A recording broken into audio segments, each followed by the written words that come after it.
What's going on, everybody? So today I wanted to quickly talk with you guys, do a little reaction video of a show on YouTube that I watch, the Bet David show. Great show. Highly suggest you guys check it out. Valuetainment is what it's actually called. And he brings on a lot of great guests. They have a lot of great conversations. They talk about a lot of really important things that I think the rest of our society kind of needs to talk about. But the other day I was watching an episode and I saw that he brought on a gentleman. I can't quite remember his name, but the topic was around legalizing drugs in, I believe it's Oregon. Other parts of the country are also doing the same thing. But this in particular was about legalizing drugs in Oregon. So one of the things that they had kind of talked about was marijuana, right? And for those of you who know me, know that I'm an avid smoker. That's not something that I hide from anybody. I don't think it's anything to be ashamed of. I think I'm an amazing person. I believe most of the people who know me would agree. Doesn't make me a bad person at all because I like to smoke weed on my time, right? They began talking about marijuana a little bit, and the gentleman who was on there, I really wish I could remember his name. Maybe I'll put it in the video afterwards. But so they started talking about how marijuana is a gateway drug. And when they started talking about this, it kind of threw me off because, the guy who he had on, just a little bit of background, he is a former cop, retired. And, the guy talks about how he, in his household, growing up, his father implemented some morals, I guess you would call them, values that he held on to all through his life. And so anyways, he starts to talk about how marijuana is a gateway drug. And I just felt like this is, such a retired old way of thinking that, people don't quite think that way anymore. I guess I was wrong, being that, I'm from California. Now I'm in Texas. Things are a little different out here. People have a different way of viewing weed. And so he had said marijuana is a gateway drug. It can lead to all these different drug uses, and maybe it's not strong enough. Mind you, he had never tried. He, according to him, never tried smoking weed a day in his life. And he did caveat it by saying that if people legitimately need it for medicinal use or whatever, that he was okay with that, but not for anything that's psychoactive, just mainly for the medicinal purposes, similar to CBD, right? But which I can agree with that as well. I don't want to say that I disagree with that. I do fully agree with that. But what I don't agree with is that marijuana is a gateway drug. Now, I've been smoking weed since 2009. That would have put me at, just before I turned 18, was the first time I smoked weed. And after I had graduated high school is when I really started picking up and smoking weed. Now, I will admit, when I was younger, I made a lot of poor choices, but I don't believe that had anything to do with smoking weed. I think there were many people who weren't smoking weed at the same time as I was, who were making just as poor decisions, who weren't drinking, who weren't doing anything. They just, maybe they were lazy, maybe they didn't have a consistent work ethic, whatever it may have been. But I just felt like that was kind of where we were at that time in our lives, being, 18, 19, 20 years old. You don't have a full enough picture to really understand that, maybe you're not making the best choices. All that to be said, I've smoked weed consistently since then. I may have stopped for about a month in between that time, and it was for no good reason. It was mainly because my wife at the time, my girlfriend at the time, was telling me how she wouldn't want to be with me if I was a pothead. So I, trying to impress her, and let's just say I stopped for about a month. But so I don't think that it's something that necessarily affects who you are as a person. I don't think that it affects your productivity. I don't think that it necessarily affects your outcome, or I should say your output into society. Other drugs, not so much. However, my feeling and my thought is that, you know, every person should have the ability to make their own choices. And if those choices involve them, you know, smoking weed, drinking alcohol, smoking cigarettes, if they involve any of those, I'm okay with that, right? If it involves something that directly affects somebody else's ability to make free choices, that's when I do have a problem with it, right? But typically, if I'm going to smoke a joint at my house while I'm watching a movie at night right before bed, that's not going to affect anybody outside of me. And it's especially not going to affect anybody outside of me if I take all of the, if the, through the grow process, through the cultivation process, through the, you know, up until the point where it's being smoked. If I take all of that into my hands, there was absolutely nobody that else was involved. There's no way that you can argue that me smoking weed is going to infringe upon another person's freedom of choice. That it's impossible, right? Now, if you want to talk about there being a black market, which this gentleman did talk about, talked about Mexican pot growers. I don't know who smokes.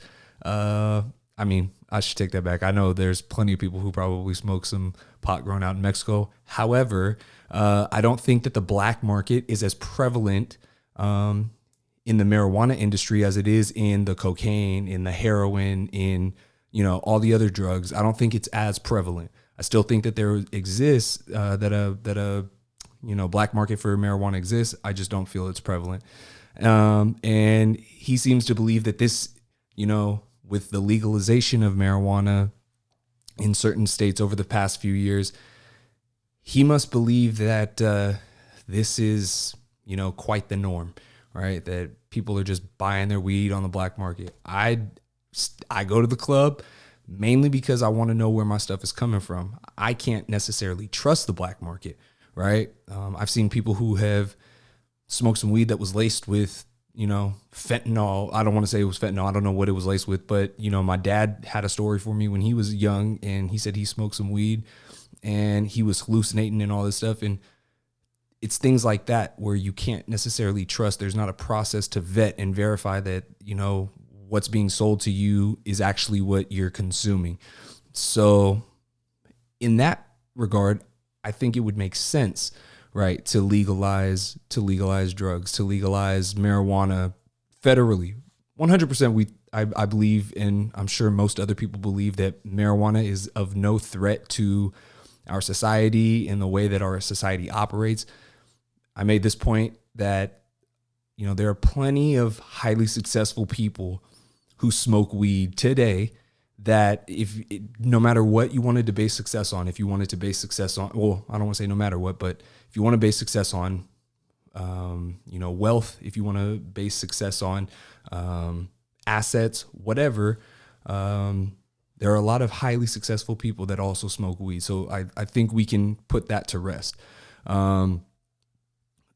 You know, but main point being, I think that, again, we should allow people to make their own choices. By telling someone that they can't smoke weed or making it illegal, you've now placed a burden on that person, right? Because if I am a person who is addicted to a drug, if I'm a person who's, you know, can't get off of heroin, and you're making it illegal and you're criminalizing it, now not only do I have to worry about my addiction, that may or may not be a problem to me as an individual. Yeah, I think, you know, there's just some things where we kind of have to just let people make their own choices, make their own decisions, because at the end of the day, I think that's how our society operates most efficiently, right? I was having a conversation the other day with someone, and we were talking about homeless people, that are on drugs. And I made the point that, drugs, I should say those homeless people they may not necessarily mind being homeless. Like some people might actually prefer to be homeless. We don't know how many of those people are. It could be one person, it could be all the people. We don't know. I'm sure that there are people out there that that would rather not participate in our society the way that it's currently constructed. And I think that, so during that conversation, I was making the point that, they should be allowed to make their own decisions. If they want to be homeless, then that's on them. And if they don't want to be homeless, then it should be, there should be opportunities afforded to them that will allow them to get out of that position. And the person who I was having a conversation with had said that our society should look at our society more as a survival of the fittest, to which I do agree, but also partly disagree. I'm not going to get into that. But the point of it is that, when people make decisions based on their life, based on their circumstances, that's their life, that they don't have to necessarily live up to my standards of what life is. My standards of what life are don't include doing heroin, don't include, being a prostitute, let's say. But for somebody else that might not, they may have a different view on the world, right? They may have a different perspective, and I'm cool with that, right? I think the problem comes in, or where we start to get a bit hesitant, is when maybe it doesn't affect us as individuals, but it's somebody close to us. Maybe it's a loved one. Maybe what if it's my daughter who grows up and wants to be a drug addicted prostitute, right? How does that affect me? And I think I've maintained to my wife, to everybody who I talk to, that I will allow my children to make their own decisions. And if those decisions involve being a drug addicted prostitute, and they want to be there, not as though they don't want to be there and they can't find a way out of the dark place, but if they want to be there, then that's completely on them. Now, if they want help, I'm all there. And I would say that to my standard, that obviously doesn't line up. But I do truly believe that we need to allow people to make their own decisions, because when you do, you find that people are much happier, right, with their lives. And typically, if you got to the point where you are doing drugs and you are homeless, there was a bunch of stuff that was going on prior to that led you to that point, where you may or may not have been happy, right? So, yeah, just some thoughts on that. Again, the Bet David Show, Valuetainment, amazing show. Patrick Bet David is his name. Great guy from what I can see. He's an entrepreneur. He's someone who I see, a lot of myself in him, or him in me. I don't know which way you put that, but I highly advise you guys to go and check that out. Great show. But check out the Legalize drugs clip or episode in particular, and tell me what you guys think. Maybe drop a comment in the comment section below. Leave a like, subscribe, do anything to support your boy, or don't. Give a dislike if you don't agree. Let's debate about it. If you want to come on and we can have a conversation, let's do that. But until next time, peace.